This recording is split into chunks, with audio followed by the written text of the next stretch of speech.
Waza les mateurs, jaajëf sama gars yi, welcome to the Matmé vidéo hein. Aujourd'hui dañuy ñëw def benn vidéo bu spécial hein. C'est un nouveau format ci sama chaîne YouTube, concept bu bees boo xam ne dama koy indi sama chaîne YouTube. Concept yi bees yi du jeex parce que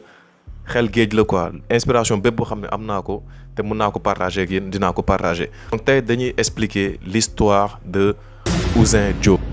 Jeune la comme jeune yëpp mu am benn histoire bu dramatique bu dal ci kawam boo xam ne dama leen ko expliquer. Balaa loolu dama leen di ñëw présenter ñaari tableau yoo xam ne dañ ma ko jox donc mu ngi nii ah. Premier tableau bi am na ku ma ko jox mooy sama benn boy mu ngi tudd El Prési benn rappeur la mais moom daf ma baaxee tableau bi voilà.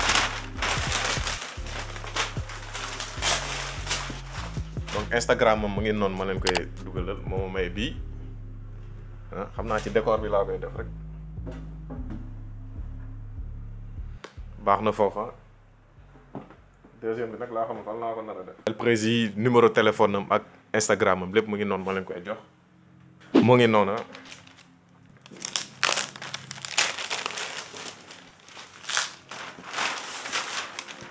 deuxième tableau baa ngi nii donc fii sama benn boy Tony moom moo ko defaral moom tamit naa affiché numéro ak Instagram am nga dem commandé ko affaire yi boo leen fa jaar nga ne mat moo ma boole ak yéen rek di ngeen am benn code promo boo leen di am bii nag laa xamul fan laa ko nar a def on va s'arranger. ci histoire bu ma leen indil mooy histoire u Ouzin Diop. bu commencé vidéo bi maximum de pouce bleu mooy pouce bu bleu bi nii bu def nii ci suuf am na importance trop ngeen di ko def ba pare ngeen bàyyil ma commentaire par rapport ni ngeen gisee vidéo ak suggestion ak lan ngeen may xelal pour ma mën a gën a développer sama chaîne YouTube c'est le bienvenu.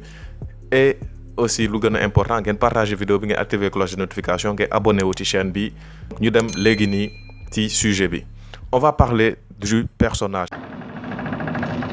Kan mooy Ouzin Diop? C'est un jeune sénégalais comme ni ma ko waxee tantôt. À l'heure actuelle bu may wax ak yéen ni il a 38 ans un jeune boo xam ne il vivait à centenaire la dëkkoon. fan lañ ko gën a ràññee ci wàllum cinéma bi moom dafa bokkoon ci série bu tudd Nandite yi boo xam ne doon daw ci jamonoy 2012 ak yooyu noonu. moom en compagnie de 9-2 bu new ci son Canabasse bi. que Demba Diop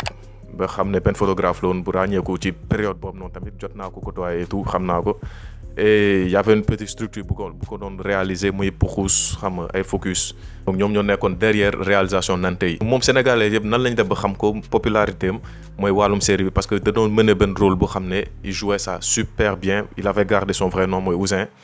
ci série bi noonu lañ ko doon wooyee. il était très attachant personnage bu attachant la il était très sympathique reetaanlu épisode boobu doon seetaan ci moom la doon daaneel ci série bi franchement. série bi ça a eu une courte durée je crois 2 saisons la ñuy def vite fait. am na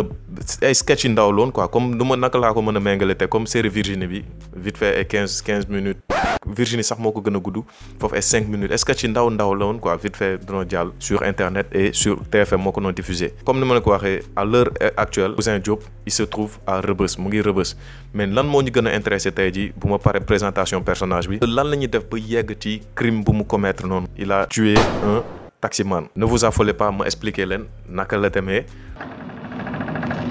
dama leen di situer jox na situation bi. on se retrouve un soir. Ouzin Diop mënoon dawal otoom mu dem ba station Shell bu nekk Yoff. donc bu mu yeggee ci station bu nekk Yoff mu am benn incident bu mu fa am ak benn taximan bi mu ngi tudd Ibrahima. dafa arrière otoom xam nga loolu day faral di am. nga arrière ba ñëw mbëkk benn oto bu nekk sa ginnaaw quoi pas malveillance wala nga bañ a comprendre nga dal ci kawam. incident bi am. ñu waxante kàddu yi ñagas taximan bi wax Ouzin wax naa si daw et tout ça xam nga may kat mu dem de gauche à droite wax ji bëri jékki-jékki Ouzin Diop retourné ci otoom génne benn pistolet benn calibre benn fetal mu ñëw ba ci taximan bi Ouzin Diop menacé ko mu ne je te tue mu ne ko rey ma su dee yow yàlla nga. et le coup est parti.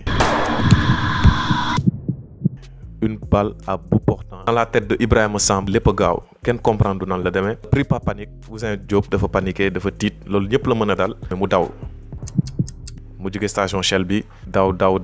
xelam dellu si mu xam ni il a fait une grave bêtise qu'on peut plus retourner en arrière. il y a eu des témoins et tout et il s'est livré à la gendarmerie bu Ngor. mu dem ba foofu mu jébal boppam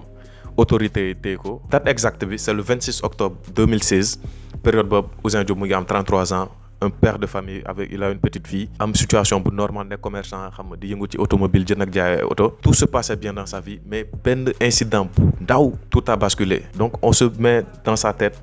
pour xam lan mooy problème bi lan moo waral mu def loolu noonu léegi bu mu jébalee boppam autorités yi loolu acte de bravoure parce que mënoon na nekk en cavale daw bañ a jébal boppam mais mu dem jébal boppam tey jii il est en prison il a eu 2 mandats de dépôt le 7 janvier lañ ko waroon atte 2020 bi passé atte wuñu ko ñu puusaat ko renvoyé ko ba le 29 avril 2020 ba léegi y a pas eu de suite xamuñu na exactement peine bu ñu ko war a jox mu ngi foofu di xaar toujours son procès on espère que autorité yi dinañ ñëwaat ci dossier am xoolaat naka lañ ko mën a atte situation bi comme ni ma ko waxee tantôt mun na dal ku nekk commençant par man maa ngi fàttaliku benn anecdote dama doon football ak benn temps loolu yaa gën a yaa au moins 10 ans wala 15 ans ci ginnaaw ma football benn boy di ma harceler ci terrain di ma tacler di ma def ay di ma kii quoi di ma mener à bout ba dama meroon jour boobu ba dama xoj booy ba mu xëm pour vous dire rek nit boo meree am na degré de mer boo xam ne boo ko tollee franchement tu fais des choses yoo xam ne sur le coup doo ko xam après na koy regretter comme ni ñu ko wax rek seetaan dafa bëri doole on espère que on cautionne pas ça lu mu def noonu mais on espère que il y aura une suite favorable parce que nit dee juum mu ngi kaso ba il a jot na purger peine 2016 ba 2021 5 ans mu ngi jël ba temps de redressement la jël jommul kenn erreur nit dee juum rey nit nag c'est très très très grave ci discussion bu ndaw rek nga rey nit nga faat bakkanam yàlla mooy juger on espère que mu ngi réccu lu mu def te incha allah dinañ ko juger mu xam situation